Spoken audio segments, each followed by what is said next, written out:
हरे कृष्णा। आज के कार्यक्रम में आप सभी का हार्दिक स्वागत है। आज हमारे वक्ता है श्रीमान अखंड लीलाधर प्रभु जी।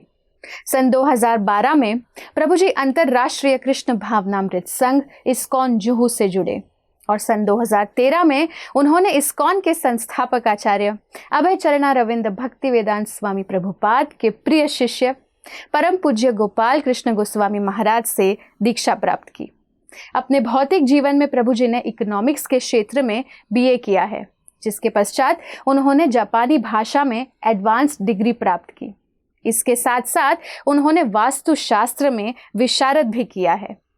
आध्यात्मिक अध्ययन में प्रभु जी ने भक्ति शास्त्री किया है। प्रभु जी मंदिर में ग्रंथ वितरण, अर्च विग्रह पूजन तथा प्रचार प्रसार की सेवा प्रदान कर रहे हैं। वैदिक साहित्य के दिव्य ज्ञान से वे युवाओं को आध्यात्मिक तथा भौतिक प्रत्येक रूप से अपने जीवन में परिपूर्णता प्राप्त करने का प्रयास कर रहे हैं। तो आइए श्रवण करते हैं श्रीमान अखंड लीलाधर प्रभु जी के श्रीमुख से। धन्यवाद। हरे कृष्णा। हरे कृष्णा। तो पिछले एपिसोड में हमने देहात्म बुद्धि होने के कारण व्यक्ति कैसे अंधा हो जाता है और उसको अपने अस्तित्व के बारे में कुछ भी समझ नहीं आता, जो सही अस्तित्व है, तो इसके कारण वह दुख भोगता रहता है। तो आज हम जानेंगे इस एपिसोड में कि कैसे हमारी देहात्म बुद्धि सभी दुखों का कारण बन जाती है। हम समझ बैठते हैं कि जीवन का लक्ष्य है सिर्फ इंद्रिय तृप्ति करना। अगर इंद्रियों को तुष्ट किया जाए, मेरे शरीर को तुष्ट किया जाए, मेरे मन को तुष्ट किया जाए, तो मैं सदैव सुखी रहूँगा। पर भगवान कृष्ण भगवद गीता में इसका विरोध करते हैं। बाह्य स्पर्शे स्वसक्तात्मा विन्दत्यात्मनि यत् सुखम सयोगी ब्रह्म युक्तात्मा सुखम अक्षयम अश्नुते। भगवान कृष्ण कहते हैं जो बाहरी सुख को त्याग करके, जो बाह्य रूप में जो सुख मिलता है इंद्रियों के द्वारा, जो शरीर को सुख मिलता है, मन को सुख मिलता है, मेरे कानों को, मेरे जीभा को, वो सभी सुख को त्याग करके विन्दते आत्मनि यत् सुखम, जो आत्मा का सुख है उसमें वह इंटरेस्ट लेता है। सब ब्रह्म योग युक्तात्मा, वह क्या है? युक्तात्मा, वह योगी है, ब्रह्म योगी है। सुखम अक्षयम अश्नुते, और उसको क्या गिफ्ट मिलता है? अक्षय सुख की अनुभूति होती है, जो सुख जो कभी भी क्षय नहीं होता है। ब्रह्म सौख्यम तुम अनंतम, जैसे ऋषि भगवान कहते हैं कि नाहम देह देह भाजाम नो लोके कष्टान कामान अर्हते विडभुजाम ये तपो दिव्यम पुत्र कायेन सत्वम शुद्धेद यस्मात् ब्रह्म सौख्यम तुम अनंतम। ब्रह्म सुख मिलने के लिए व्यक्ति ने भागना चाहिए, ना कि देह सुख के लिए व्यक्ति ने भागना चाहिए। रोज व्यक्ति क्या करते हैं? काम पे जाते हैं, कोई लोग विवाह करते हैं, कोई लोग अच्छा करियर बनाने की कोशिश करते हैं, पर किसके लिए करते हैं? देह सुख के लिए, मन के सुख के लिए। पर ऐसे सुख के लिए कष्ट करने के लिए निर्देश शास्त्र ने नहीं दिया है। शास्त्र ने निर्देश दिया है अगर तपस्या करनी है तो दिव्य तपस्या करनी चाहिए, जिससे हमको अक्षय सुख की अनुभूति हो। तो भगवान कृष्ण इसको प्रमोट करते हैं कि बाह्य स्पर्श से सक्तात्मा, बाह्य सुख को जो छोड़ के अंदर अंतरात्मा के जो सुख पर जो इंटरेस्ट लेता है उसे ही अक्षय सुख मिलेगा। और उसके विपरीत वो व्यक्ति यही संस्पर्श जा भोगा दुख यो न एवते आदि अंतम अंतः कौन्तेय न तेषु रमते बुधः। उसके विपरीत व्यक्ति वह है जो सिर्फ इंद्रिय तृप्ति में लगा हुआ, इंद्रियों के सुख के लिए, शारीरिक सुख के लिए अपना जीवन व्यतीत करता है, पर उसका सुख कैसा है? उसका आदि है और अंत है। शुरू में तो अमृत समान लगेगा और वही अमृत विष बन जाता है। जिस प्रकार किसी को स्वादिष्ट भोजन पसंद है, जब तक भूख है तब तक वो खाएगा, और जब पेट भर जाएगा तो वही भोजन, वही स्वादिष्ट भोजन क्या हो जाता है? एक एक निवाला जैसे अंदर जाता जाएगा तो वही भोजन उसकी पीड़ा का कारण बन जाता है। जो भोजन उसके लिए अमृत समान था अभी क्या हो चुका है? विष के समान हो जाता है। तो शुरू में तो सुख लगेगा, वही अंत में दुख के समान प्रतीत होगा। उसी प्रकार जो आध्यात्मिक तपस्या है, जो दिव्य तपस्या कैसी है, शुरू में थोड़ा सा दुख लगेगा, शुरू में परिश्रम होगा, पर जैसे जैसे आगे बढ़ते जाएगा व्यक्ति, वैसे वैसे उसको सुख की अनुभूति होती जाएगी और वो अनंत सुख की प्राप्ति होगी। सुखम अक्षयम न अश्नुते, ऐसा सुख है जो कभी भी क्षय नहीं होता। ऐसा सुख उस व्यक्ति को प्राप्त होता है जो अंतर सुख के लिए दौड़ता रहता है। तो इसलिए भगवान कृष्ण उसको विरोध करता है, जो व्यक्ति सिर्फ अपने शरीर पर ध्यान देता है, शारीरिक सुख पे और मानसिक सुख पे ध्यान देता है, वो व्यक्ति मूर्ख के समान है। फिर इदम शरीरम परिणाम पेशलम पतंती अवश्यम शतसंधि जर्जरम किम औषधि पृच्छसि मूढ़ दुर्मते निरामयम कृष्ण रसायनम पीब। श्री कुलशेखर महाराज जी अपने प्रार्थना में कहते हैं, इदम शरीरम परिणाम पेशलम, ये शरीर क्या है, इसमें ये सब दुखों का घर बन चुका है। पतंती अवश्यम, इसमें कोई संदेह नहीं कि उसका पतन होने वाला है। व्यक्ति कितना भी जिम जाए, कितना भी घी खाए, कितना भी अच्छा खाए, उसमें क्या होगा, एक दिन इस शरीर को जीर्ण होना है। कितने भी कॉस्मेटिक्स लगाए, वो शरीर बाह्य रूप से तो सुंदर दिखने लगता है, पर आंतरिक रूप से जो हानि हो रही है वो दिखता नहीं है। पर जैसे उम्र बढ़ती है, हमारा बाह्य जो आरोग्य है वो भी खराब होता है और आंतरिक आरोग्य भी। इदम शरीरम परिणाम पेशलम पतंती अवश्यम, उसमें कोई संदेह नहीं, वो पतन होगा शरीर का। शतसंधि जर्जरम, और जितने भी जॉइंट्स है वो पेन करने लगेंगे, वो ढीले हो जाएंगे, दांत गिरने लगेंगे, नज़र को कम दिखाई देगा।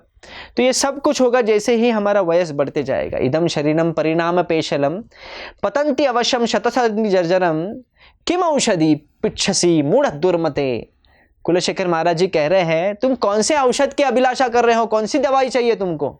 पृच्छसी, कौन सी दवाई के बारे में पूछताछ कर रहे हो? मूढ़ मते है मूर्ख व्यक्ति। क्योंकि जो भी औषध लेंगे उसमें सिर्फ पैसा खर्च करते जाओगे, वो थोड़ी देर के लिए आपको रिलीफ मिलेगा, थोड़ी सांत्वना मिलेगी, पर पूरी तरह ठीक नहीं करेगा। जिस प्रकार व्यक्ति को बहुत बड़ा फोड़ा हुआ है अगर शरीर में, तो उसकी माता क्या करती है, उस फोड़े पे फूंक मारती है ताकि वो बच्चे को अच्छा लगता है। कि अगर वो फोड़े को जरा भी स्पर्श करेंगे तो उसको दर्द होने लगता है, तो माता फूंक मारती है ताकि बच्चे को अच्छा लगे, तो वो थोड़ा रिलीफ मिल जाता है, उसको थोड़ी सांत्वना मिल जाती है। तो वो जो रिलेटिव्स है वो भी ऐसे ही करते हैं, उस फोड़े को हाथ नहीं लगाते क्योंकि बच्चे को दर्द होता है। पर जो डॉक्टर है वो क्या करता है, नहीं, फोड़े को काटना पड़ेगा तभी वो ठीक हो सकता है।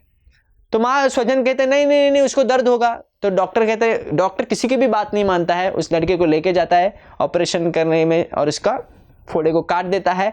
और वो क्या हो गया, उस समय उसको दर्द होता है पर बाद में रिलीफ, परमानेंट रिलीफ मिल जाता है उसको उस फोड़े से। उसी प्रकार जो साधना है, जो आध्यात्मिक साधना, आध्यात्मिक तपस्या है, वो शुरू में थोड़ी सी तकलीफ दे सकती है। उस फोड़े के समान फोड़े को काटने में जो तकलीफ होगी पर बाद में उस तकलीफ से वो मुक्त हो जाएगा, उस दुख से मुक्त हो जाएगा। इदम शरीरम परिणाम पेशलम पतंती अवश्यम शतसंधि जर्जरम किम औषधि, इसलिए कौन से औषध की आप पूछताछ कर रहे हो? वो औषध का कुछ लाभ नहीं जो सिर्फ टेम्पररी मदद करे, एक फूंक के समान। जिस प्रकार फूंक देने के बाद थोड़ा सा अच्छा लगता है फोड़े पर, तो उसी प्रकार वो फूंक के समान है। जब व्यक्ति को पानी में डुबाया जाता है, बहुत देर तक उसे डुबा के रखते हैं और थोड़ी देर के लिए उसको बाहर निकालते हैं, जो उसको रिलीफ मिलता है उसे वो आजकल के जो जीव है वो उसे सुख मान बैठते हैं। कुर्वन दुख प्रतिकारम सुखवन मन्यते गृही, सुख वही है जब दुख का प्रतिकार होता है। थोड़ी समय के लिए जब पानी से उसको ऊपर लाया जाता है, जो सांस लेता है उसको वो सुख मान बैठता है, तो वह मूर्ख है। किम औषधि पृच्छसि मूढ़ दुर्मते निरामयम कृष्ण रसायनम पीब। इसलिए कुलशेखर महाराज जी कहते हैं, निरामयम कृष्ण रस पीजिए, कृष्ण रस का पान कीजिए, भगवान कृष्ण की लीलाएं के बारे में सुने, भगवान कृष्ण के निर्देश के बारे में सुने। उससे क्या होगा, आप इस प्रॉब्लम से सदैव के लिए छुटकारा प्राप्त कर सकते हैं। कामस्य न इंद्रियप्रीति लाभ जीवेत यावत जीवस्य तत्व जिज्ञासा यश्च अर्थ कर्म यह भी। हमको कर्म ऐसा करना है कि शरीर का देख रेख तो करना है, पर किस लिए? आध्यात्मिक प्रगति के लिए सबसे ज़्यादा शरीर की आवश्यकता है, उसके लिए देख रेख करना है।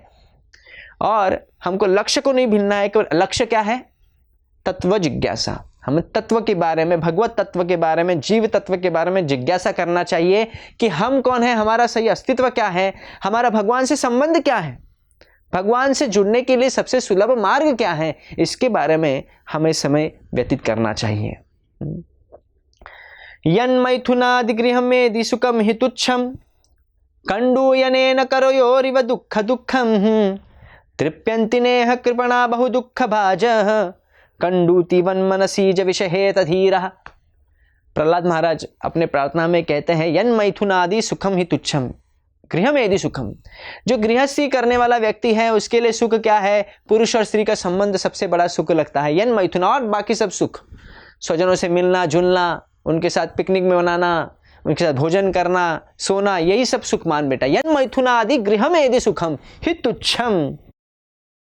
तो प्रहलाद महाराज कहते वो सुख कैसे है, थर्ड क्लास हैप्पीनेस, तुच्छ सुख है वो बुद्धिमान व्यक्ति उसमें भाग नहीं लेना चाहिए। न तेषु रमते बुद्धः, भगवान कहता है बुद्धिमान व्यक्ति ऐसे सुख में भाग नहीं लेता जो इंद्रिय तृप्ति का सुख है।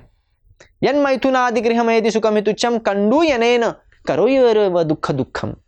तो ये सुख कैसा है, कोई व्यक्ति कह सकता है नहीं नहीं आप तो गलत बोल रहे हैं, आप क्या पता, भगवान कृष्ण को क्या पता, हमको तो लगता है सुख है बहुत, उसमें सोने में सुख है, स्त्री संबंध पुरुष संबंध में सुख है, पिकनिक बनाने में सुख है, भोजन करने में सुख है, आप कहते हैं सुख नहीं, कैसे सुख नहीं, सुख है। शास्त्र में कहते हैं, प्रहलाद महाराज कहते हैं कंडू यनेन करोयोरिव दुःख दुःखम। जिस प्रकार कंडू यानी जब किसी को खुजली होती है तो खुजली करने में बहुत बड़ा आनंद आता है, उस समय बहुत आनंद आता है, तो खुजली करता है, फिर क्या हो जाता है, ज़्यादा खुजली करने की वजह से क्या होता है, इन्फेक्शन हो जाता है और उसमें जख्म हो जाता है, और वो जब इन्फेक्शन बहुत ज़्यादा बढ़ जाता है उसे कंट्रोल नहीं किया जा सकता, तो उसको ट्रीटमेंट करना पड़ता है, बहुत सारी दवाइयाँ लगानी पड़ती हैं, ऑइंटमेंट लगाने पड़ते हैं, फिर भी अगर ठीक ना हो तो हमको बहुत मेजर ट्रीटमेंट लेना पड़ता है उसके लिए, ताकि हम इन्फेक्शन से छुटकारा पा सकें।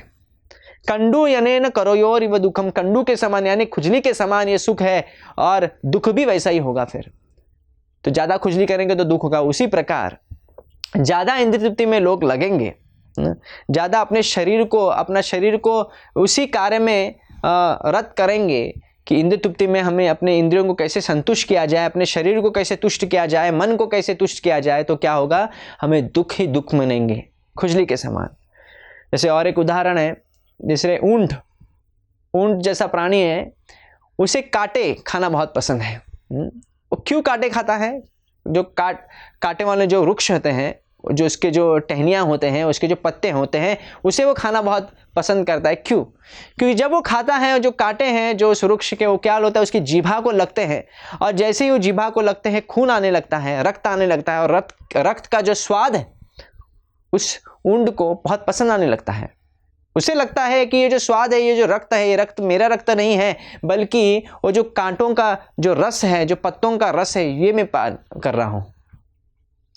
तो ये उसे समझ में नहीं आता, वो भूल जाता है वो मूर्ख कि वो अपने आप को ही वेदना देने वाला है, क्योंकि वो खाने के बाद उसको ही तकलीफ होने वाली है। उसी प्रकार इस संसार में फंसे हुए जीव जो हैं, उनको लगता है इंद्रिय तृप्ति करने में बहुत आनंद मिलेगा, पर उनको समझता नहीं है जिस शरीर के लिए वह इतना समय व्यर्थ गवा रहे हैं, जिस शरीर के लिए इतना मेहनत कर रहे हैं कि उनको सुख, उस शरीर को सुख प्रदान करे, शरीर को सुख प्रदान करे, एक दिन वह शरीर ही अपने इंद्रिय तृप्ति के लिए बाधा बन जाता है।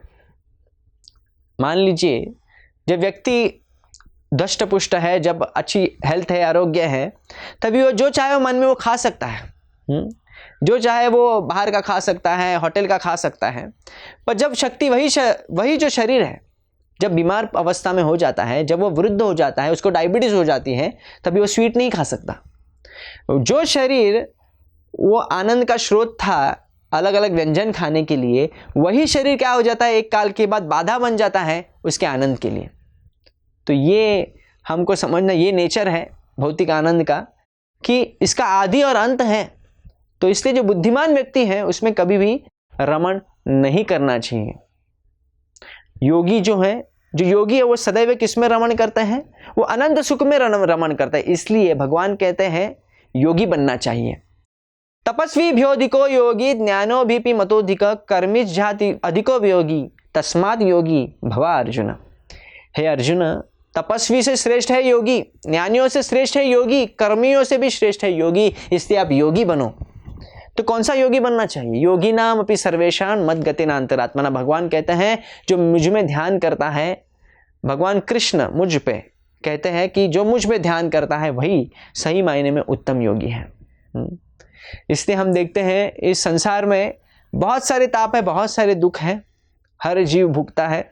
जैसे मैं विषय के बारे में जो बोल रहा था कि कैसे हमारी देहात्म बुद्धि सभी दुखों का कारण बनती है। यही जो हमारी जो मानसिकता है कि हम शरीर है, हम आत्मा नहीं, हम शरीर है, हम शरीर को आत्मा मान बैठते हैं, ये जो देहात्म बुद्धि है ये हमारे अनंत सुख के लिए बाधक बन जाती है। हम कितना शास्त्र क्यों ना पढ़े, हम कितना ज्ञान अर्जित क्यों ना कर ले, आध्यात्मिक ज्ञान ले, ये बहुत सारे रिचुअल्स को फॉलो करें, पर फिर भी हम में कुछ परिवर्तन नहीं आ पाता, क्योंकि हम ये बेसिक चीज़ को नहीं ग्रहण करते कि हम शरीर नहीं, हम आत्मा है, भगवान के अंश हैं। जिस प्रकार मटके में छेद होने के कारण कितना भी पानी भरिए उसमें क्या हो जाता है, मटका कभी भरता नहीं है, उसी प्रकार कितना भी ज्ञान अर्जित कीजिए पर हम में कोई परिवर्तन नहीं आता, क्योंकि छेद है। हमारे मानसिकता में क्या छेद है कि हम अपने आप को शरीर मान बैठते हैं, अपने स्वजनों को अपना मान बैठते हैं। इसलिए भगवान कृष्ण अर्जुन को यही सलाह देते हैं पहले, देहिनोस्मिन् यथा देहे कौमार्यं यौवनं जरा तथा देहांतर प्राप्ति धीरे सत्र न मुह्यति। जो धीर व्यक्ति है वो कभी भी कंफ्यूज नहीं होता है, कभी भ्रमित नहीं होता है, उसे पता है शरीर क्या है, आत्मा क्या है। जो व्यक्ति बालक है वो आत्मा ने बालक का शरीर धारण किया, जब युवा हो जाता है आत्मा युवा का शरीर धारण करती है, जब वृद्ध हो जाता है तो आत्मा वृद्ध का शरीर धारण करती है। जैसे कपड़े अलग अलग बदलती वैसे आत्मा शरीर अलग अलग धारण करती है। और जब मृत्यु होता है तो क्या होता है, शरीर जीर्ण होना यानी कपड़े जीर्ण होने की वजह से वो कपड़े को त्याग कर कर आत्मा क्या करती है, एक नया शरीर ले लेती है। मात्रा स्पर्शेस्तु कौन्तेय शीतोष्ण सुख दुःखदा आगमपायिनो नित्यस्तां स्थितिक्ष्व भारत। भगवान अर्जुन से कहते हैं, भगवान कृष्ण अर्जुन से कहते हैं मात्र स्पर्शस्तु कौन्तेय शीत उष्ण सुख दुःख। इसलिए जो भी दुख हमको मिलता है ये इंद्रियों के माध्यम से मिलता है, इंद्रियों के विषय वस्तु के माध्यम से मिलता है हमें। मात्र स्पर्शस्तु कौन्तेय, क्योंकि इंद्रियां जो हैं जो इंद्रियों के विषय के संपर्क में आ चुकी हैं। जैसे आँखों को सुंदर चीज़ देखने की लालसा है, जीभा को स्वादिष्ट भोजन करने की लालसा है, त्वचा को स्पर्श करने की लालसा है, कानों को भौतिक संगीत सुनने की लालसा है। तो ये सब जो चीज़ों की ये विषयों की जो लालसा, ये इंद्रिय विषय ही। और इंद्रियों जब ये संपर्क में आने लगते हैं, मात्र स्पर्शास्तु कौन्तेय शीत उष्ण सुखदा, तभी दुख उत्पन्न होता है। इसलिए व्यक्ति को समझना चाहिए, जो धीर व्यक्ति है उसे समझना चाहिए जिस प्रकार शीत उष्ण को सहन करता है व्यक्ति, समर हो जैसे धूप का सीजन हो या ठंडी का सीजन हो, उसमें व्यक्ति जैसे सहन करता है, धूप होने के बावजूद भी जो स्त्रियां हैं वो भोजन पकाती है किचन में, या ठंडी होने के बावजूद भी कई लोग स्नान करते हैं। तो जैसे उसको सहन करते हैं, क्यों सहन करते हैं, क्योंकि उनको पता है कि आज ठंडी है कल गर्मी होगी, आज गर्मी है कल ठंडी होगी। तो जैसे जो सीज़न के जैसे परिवर्तन होते हैं उसी प्रकार हमको समझना चाहिए ये दुख सुख ये आते रहते हैं और जाते रहते हैं। मात्रा स्पर्शास्तु कौन्तेय शीत उष्ण सुख दुःख आगमा पायिनो नित्यस्तां स्थितिक्ष्व भारत। इससे धीर व्यक्ति कभी भी उससे प्रभावित नहीं होता है। इससे ऐसा धीर व्यक्ति बनने के लिए भगवान कृष्ण अर्जुन को कहते हैं। इसलिए बहुत ही अहम है, जब तक हम देहात्म बुद्धि में रहेंगे तब तक हम दुख झेलते रहेंगे। प्रॉब्लम्स आर इनएविटेबल, जिसे कहते हैं कि दुख तो आना ही है, पर दुख सहन करने की जो शक्ति है वो उसी व्यक्ति के पास होती है जो साधु है। तितिक्ष्वा कारुणिकः सुहृदः सरदेहिनः अजात शत्रवः शान्तः साधवः साधुभूषणः। जो व्यक्ति सही मायने में साधु है, जो भगवान का भक्त बन चुका है, उसी के पास उतनी सहन शक्ति होती है जो भौतिक जगत के तीनों ताप को सहन कर सकता है। तितिक्ष्वा पहला गुण उसमें आ जाता है, वो है सहन करना। तितिक्ष्वा कारुणिकः, और क्या है, दूसरों जीवों के प्रति दया व्यक्त करना, करुणा व्यक्त करना। सुहृदः सर्वदेहिनः, सभी जीवों के वो मित्र बन जाता है। अजात शत्रवः, कोई उसका शत्रु नहीं रहता है। साधव साधु भूषण, यही साधु का भूषण है, यही सब लक्षण है। तो इसलिए सहन करने की शक्ति तभी आती है जब वह भगवान कृष्ण की अथवा भगवान कृष्ण के जो प्रतिनिधि हैं उनकी शरण लेता है, तभी ये उसमें गुण भगवान की कृपा से आने लगता है। हाँ, अपने प्रयास से इस गुणों को नहीं ला सकते हैं। जैसा संग वैसा रंग। तो जैसे चाणक्य पंडित कहते हैं, व्यक्ति को जाना जाता है, जैसा संग वह रखता है उससे उसकी पहचान बनती है। उसी प्रकार हम अगर सज्जनों का संग में ही रहें तो हम में सज्जन के गुण आने लगेंगे। पर अगर हम आसुरों का अगर संग लेंगे, जो सज्जन नहीं है, दुर्जन व्यक्ति है, तो दुर्जन के संग हम में आने लगेंगे। जैसे उदाहरण आता है कि दो पक्षी थे। एक पक्षी है जो बहुत सारे शास्त्रों के श्लोकों का उच्चारण करने लगता है, गीता के श्लोक पढ़ते रहता है। वो जो पक्षी है, जो तोता है, दो तोते होते हैं। एक तोता जो है श्लोक का उच्चारण करता रहता है और दूसरा तोता जो है वह सदैव गाली देता रहता है। तो जो व्यक्ति उसको जब खरीदने आता है एक दुकान में, पक्षी जहाँ पे चिड़ियाघर जैसे रहता है, तो उसमें पक्षी बेचता रहता है, तो दो तोते तो उसको पसंद आते हैं। दिखने में तो सेम ही है, हरे, दोनों भी हरे दिख रहे हैं, दोनों भी तोते हैं। पर एक तोता है श्लोक बोलता है, दूसरा जो तोता है वो गालियां देता रहता है। तो वो जो पक्षी बेच रहा है उसको पूछते हैं, उस व्यक्ति को, कि ये क्यों भेद है इसमें, ऐसा क्यों, इस दोनों में ये अलग अलग संस्कार क्यों है? तो बोले क्योंकि ये तोता जो है ये कसाई खाने में था, जहाँ पे कटते थे जानवरों को, जहाँ पे बहुत गाली गलौज होती, वहाँ पे वो रहता था, इसलिए उसमें ये परिवर्तन आ गया। और ये जो तोता है वो साधुओं के घर में रहता था, साधुओं के आश्रम में रहता था, इसलिए वो जो उसने सुना उसको ग्रहण किया, उसको वो बार बार उच्चारण कर रहा है। तो नस्तस्त दोषा न च गुणो वा, तो कोई गुण नहीं है, ना कुछ दोष नहीं है उस जीव का। दोष क्या है? अगर कुछ दोष देना वो है संग दोष। अगर सही संग रखेंगे तो हमें वैसे गुण आएंगे। इसलिए अगर देहात्म बुद्धि से हमें परे जाना है, हमको साक्षात्कार की अनुभूति करनी है कि हम आत्मा है, भगवान के अंश हैं, तो हम ऐसे संग में रहना पड़ेगा जिसमें ये ज्ञान सुलभ है। ऐसे संग में रहना पड़ेगा जिसका हम संग कर रहे हैं वो व्यक्ति कैसा है, वो आत्म साक्षात्कार के पद पे चल रहे हैं या उसमें उन्होंने साक्षात्कार पा लिया है। तो इसलिए तद्विधि प्रणिपातेन परिप्रश्न सेवया उपदेश शांति ते ज्ञानम ज्ञानी नस्तत्वदर्शिनः। इसलिए जो तत्व दर्शन किए हुए जो गुरु हैं उनके शरण ग्रहण करके हम ज्ञान अर्जित करना चाहिए, जिज्ञासा करनी चाहिए और हमको आत्मक साक्षात्कार का अनुभूति भी होना चाहिए। इसलिए जो तीन ताप है, जो आदि दैविक, आदि भौतिक, आध्यात्मिक, यानी आदि भौतिक यानी जो दूसरों जीवों से हमको पाप जो दुख मिला जाता है, आदि दैविक यानी जो प्रकृति के द्वारा, प्रकृति का जो कोप है, बहुत सारी महामारी या भूकंप या बाढ़, ये जो दुख है इसे आदि दैविक दुख कहते हैं। और आध्यात्मिक जो शरीर और मन रूपी जो दुख आता है, तो इस चीज़ों से कैसे निपटता है जो साधुगण है? जो आदि दैविक जो है, जो भूकंप है या उसके तो हम जीवों के हाथ में तो नहीं है, वह भगवान को प्रार्थना करता है। वह समझता है कि मेरे पाप बहुत अनेक थे, इसलिए भगवान हमको ये सज़ा दे रहे हैं। पर अपनी सेवा को, अपनी जो साधना है उसको नहीं छोड़ता है। ऐसा व्यक्ति सदाय भाक मुक्त जीवेत यावत मुक्ति सदादाय भाक। वो जीव जो है वो असली मुक्ति का हकदार है। जो व्यक्ति जो ये सब तीन ताप को समझता है कि ये भगवान द्वारा मुझे मेरे पाप के कर्मों के फल है और मैं ये सहन करूँगा, क्योंकि भगवान ने इसको क्या कर दिया है, मेरे लिए बहुत कम वेदना दे रहे हैं क्योंकि मैं उनका भक्त हूँ, इसलिए ऐसा व्यक्ति भगवान की कृपा का पात्र होता है। तो इसलिए जो दूसरों जीवों से जब दुख आता है तभी व्यक्ति वो क्या समझता है, ये मेरे प्रारब्ध में है, क्योंकि मैंने पिछले कर्मों में, पिछले जन्म में कुछ उनकी हानि की थी, इसलिए मुझे ये दुख दे रहे होंगे। तो इसलिए सभी तीनों तापों को लांग देता है आदि दैविक को। और जो शारीरिक और मानसिक है, जो शारीरिक ताप है उसमें वो जैसे कहा पहले कि कामस्य न इंद्र पितिर, वो जीव अपने शरीर की इतनी ही रक्षा करता है जितनी आवश्यकता है। जब आवश्यकता से अधिक मेडिसिन नहीं खाता है, जानबूझकर बार बार अपने शरीर के बारे में चिंतन नहीं करता है, मन पर तो काबू रहता है क्योंकि वह मंत्र जप करता है। इसलिए आयुर्वेद का एक श्लोक है जिसमें कहते हैं, अच्छतम अनंतम गोविंदम नाम उच्चारण भेषतात् नश्यन्ति सकल रोगा सत्यम सत्यम वदामि हम।